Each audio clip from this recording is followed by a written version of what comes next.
Salut à tous et bienvenue sur Iggy TV pour la dernière vidéo du calendrier de l'Avent.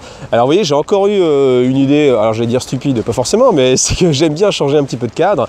Et que du coup, alors il fait moche, c'est l'hiver, mais j'ai choisi quand même un petit endroit dehors pour vous présenter la 24e vidéo. Alors, dans cette 24e vidéo, qu'est-ce qu'on va voir? On va voir le top 10 des sorties Games Workshop. Pourquoi Games Workshop? Tout simplement parce que c'est mon fabricant de figurines préféré, on peut le dire. Et je pense que c'est aussi votre cas, sinon vous ne savez pas sur la chaîne. Et comme justement avec Noël, je pense que vous avez reçu des petits sous dans vos souliers, ça peut être une bonne idée de savoir comment le dépenser. Donc ce top 10, bien sûr, c'est en rapport avec ce que moi j'aime. Ça n'engage que moi, et puis vous à le regarder. Voilà. On y va tout de suite pour le numéro 10. Alors, à la 10e position de ce top, on va commencer avec Necromunda. Alors, pourquoi Necromunda? Je le mets dans ce top parce que je pense quand même que c'est une sortie majeure. C'est un des jeux qui était, alors dans la communauté de 40K, on va dire que c'était un des jeux, les meilleurs jeux ce qu'avait pu faire Games Workshop. Donc, il y avait cette aura formidable. Malgré tout, j'ai presque hésité à le mettre. Pourquoi? Parce que je pense que c'est un jeu qui ne trouve pas vraiment sa cible. L'idée, c'est que ça s'adresse aux gens, surtout à mon avis, qui ont vécu Necromunda à l'époque, qui avaient joué à la première version, mais ces gens-là, maintenant, ils ont à peu près mon âge, et ils n'ont pas vraiment le temps de se lancer dans une campagne ou ce genre de choses. Et à mon avis, c'est vraiment ça, le sel de Necromunda, c'est pouvoir faire une campagne, faire vivre son gang à travers différentes parties, différentes missions, et je pense que les gens qui ont vécu la première version, ils n'ont plus le temps de faire ça. Alors, du coup, ça s'adresse à qui? Ça s'adresse aux gens qui auraient découvert Games Workshop rapidement. Et enfin récemment, je veux dire, je pense pas que ces gens ils soient motivés pour investir dans un jeu tel que Necromunda. Je pense qu'ils vont avoir envie de jouer plutôt à Warhammer 40 000 ou à des jeux plus faciles d'accès comme Shadespire. Et c'est pour ça que je le mets qu'à la 10e position, parce que malgré tout, alors dans le top quand même, parce que c'est quand même une super boîte, des superbes figurines. Avec Games Workshop, on a l'habitude du travail de qualité. Et le fait de l'avoir sorti en mode jeu de plateau, je pense que c'est quand même une bonne chose, parce que justement, je pense que Games Workshop savait que le jeu aurait du mal forcément à trouver sa place. Et le fait de le sortir en mode jeu de plateau, ça peut quand même encourager des joueurs qui débutent en se disant, bah tiens, j'achète uniquement cette version-là, j'ai pas besoin de décor et je peux jouer uniquement avec ma mode de base. Voilà. Bon, moi je pense que malgré tous ces efforts, la sortie est un petit peu ratée. J'ai pas l'impression qu'il y ait tant de galeries de figurines que ça ou tant de parties de ça sur internet. Donc on verra avec le temps les prochaines sorties si je me trompe ou pas, mais on va le laisser à la 10e place. Alors, la 9e position de ce top, c'est sans doute une petite surprise pour vous et je pense que c'est quelque chose que vous ne connaissez pas forcément. C'est Getting Started with Warhammer 40 000, avec mon magnifique accent comme d'habitude. Le principe, c'est quoi? C'est une petite publication qui coûte le prix d'un White Dwarf et qui initie justement les gens au monde de la figurine. Et là, bon, j'ai choisi celui de Warhammer 40 000, mais il y a le même aussi pour Age of Sigmar. Après, c'est vrai que moi, avec ma fibre un petit peu plus science-fiction, c'est vrai que je vais plutôt choisir Warhammer 40 000. Mais ça, à mon avis, c'est vraiment une des meilleure chose que Games Workshop a pu sortir. Pourquoi? Parce que c'est ce qui va initier en fait des jeunes joueurs à débuter. Et s'il n'y a pas de jeunes joueurs, puisque là c'est vrai que les vieux ils font ouais bon on s'en fout, c'est pour les jeunes joueurs.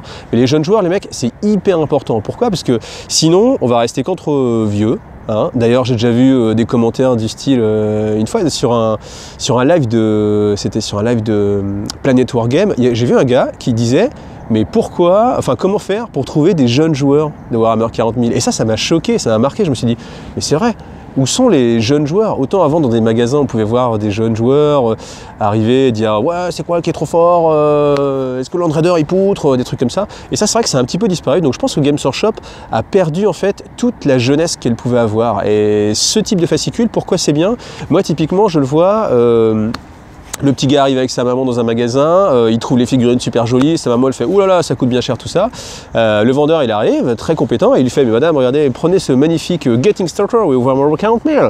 Et du coup ça fait un petit fascicule, ça fait une petite lecture, dedans il y a une petite figurine, donc ça permet déjà de s'initier au montage de figurines. S'il a envie après, il peut peindre directement, et puis enfin peindre directement, il peut se lancer dans la peinture ou ce genre de choses, il peut aussi voir ce que c'est que le monde de la figurine expliqué par des gens compétents, parce que c'est vrai que si enfin je veux dire, Games Workshop a beaucoup travaillé sur ce fascicule et quand vous l'ouvrez, ça vous donne envie. Et c'est ça qui est important, c'est de donner envie. Voilà, c'est pour ça que je le mets directement à la place 9.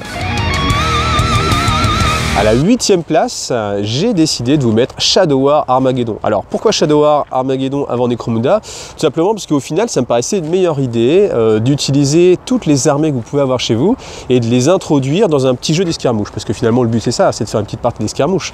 Donc c'était à mon avis un bon plan. Le problème de Shadow War c'est qu'il est sorti encore une fois juste un petit peu avant la V8 et la V8 ça a tout balayé. C'est pour ça que le jeu était un petit peu tué de par la place de sa sortie. Mais s'il était sorti plus tôt dans l'année, je pense qu'il aurait eu un meilleur avenir.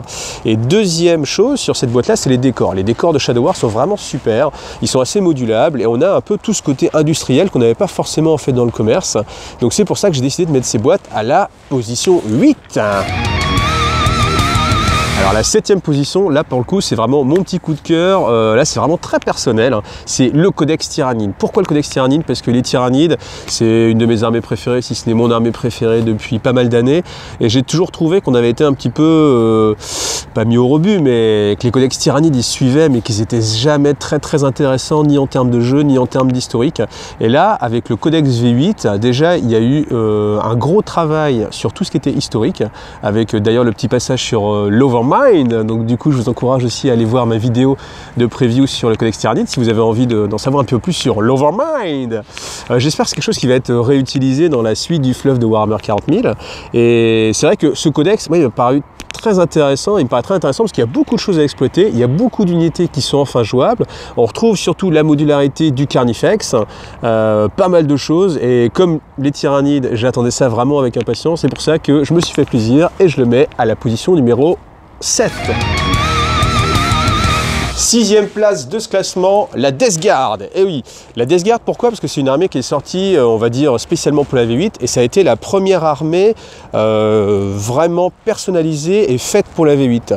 Donc déjà, moi, ça m'a bien plu. Pourquoi? Parce que j'ai jamais été un aficionado de la Death Guard, mais le travail sur l'historique qui a été fait, honnêtement, ça m'a donné envie de jouer Death Guard. Et je pense que ça veut dire que le travail a été très bien fait. Parce que pour quelqu'un comme moi qui n'avait pas forcément d'affinité, je trouvais que l'historique était suffisamment intéressant, les unités suffisamment diversifiées, pour qu'on n'ait pas l'impression de se retrouver avec un énième codex KO avec juste les gars en puissant d'endurance et puis ça s'arrête là. Donc un gros travail, alors que ce soit aussi pour les figurines, hein, les Mortarion, évidemment superbe figurine. Là ça va être la Death Guard, le travail sur la Death Guard dans sa globalité plutôt que juste le codex. Donc voilà, 6e place pour Nurgle.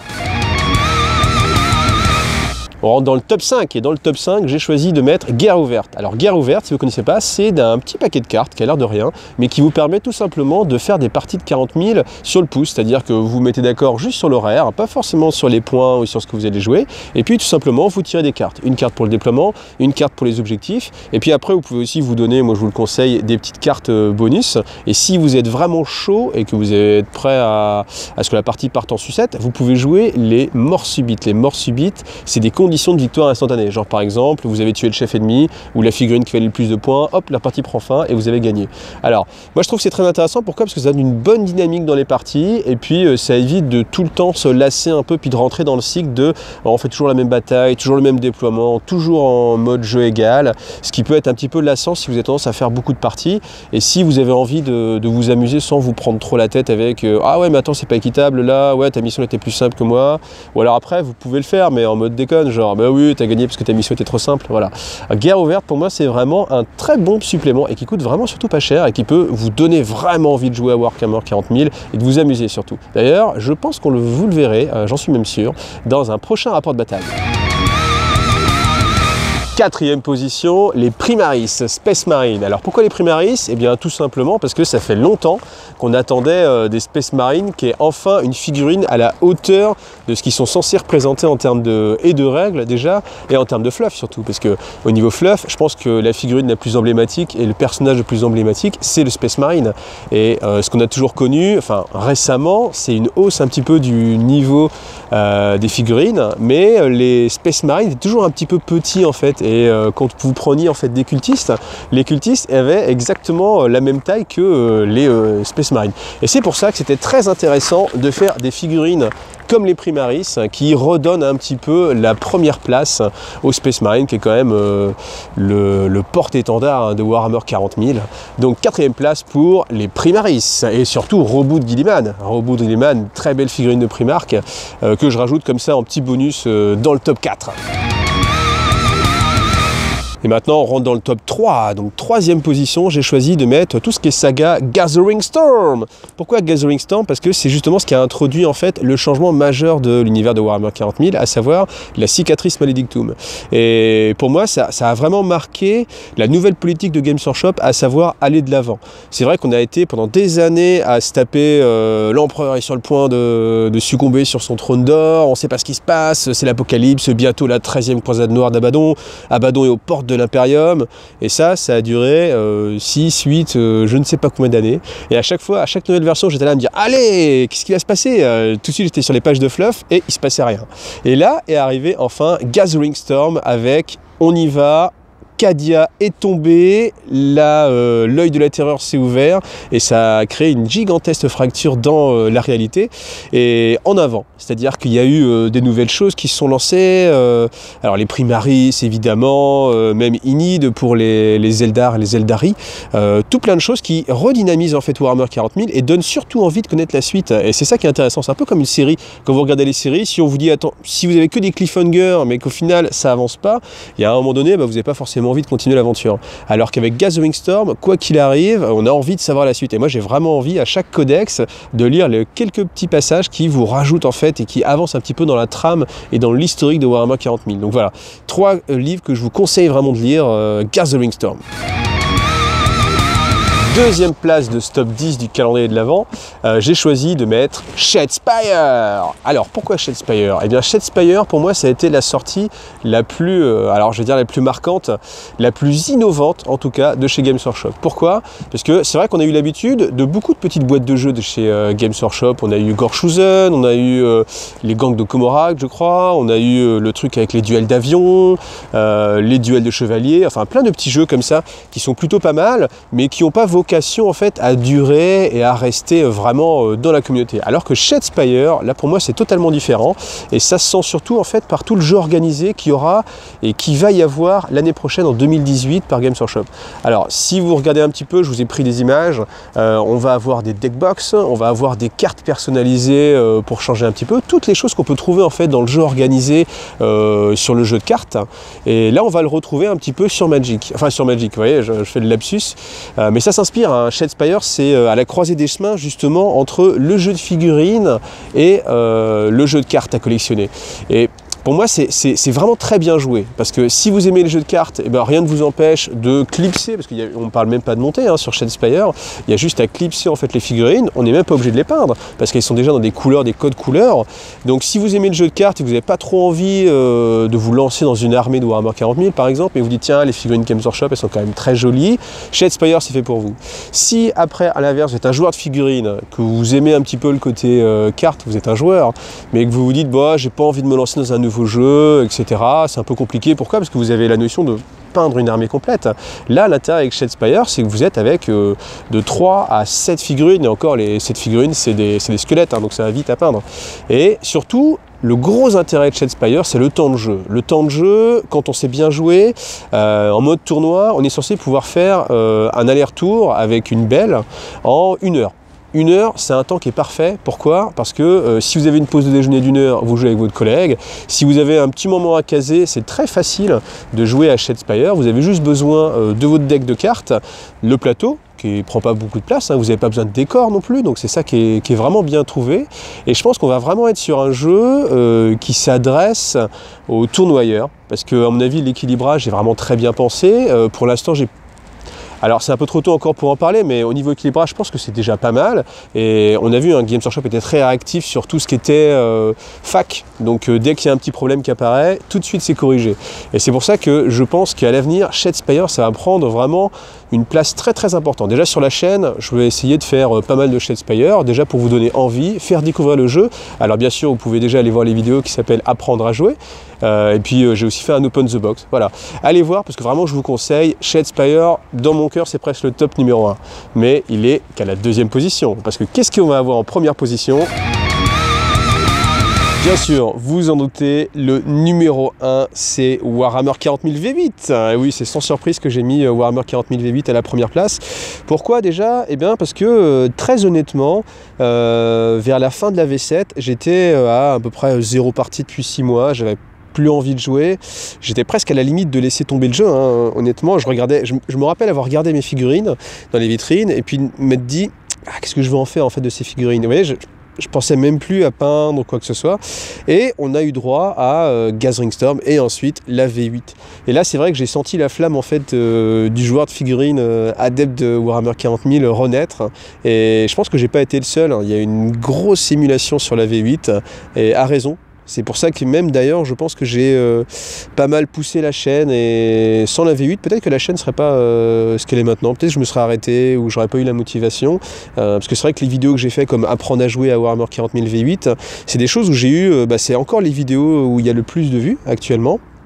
Donc merci à tous ceux qui regardent ces vidéos et je pense que c'est grâce à la V8 parce qu'on a enfin un système qui est un peu plus fluide, on se tape pas beaucoup de publications parce qu'à un moment donné c'était compliqué. Moi je sais qu'à une époque j'organisais beaucoup de tournois et c'est vrai que vers la fin jamais j'aurais voulu organiser un tournoi parce qu'il y avait, pour vérifier une liste d'armées, même si le gars était de bonne volonté, je pense que c'était quoi qu'il arrive extrêmement compliqué.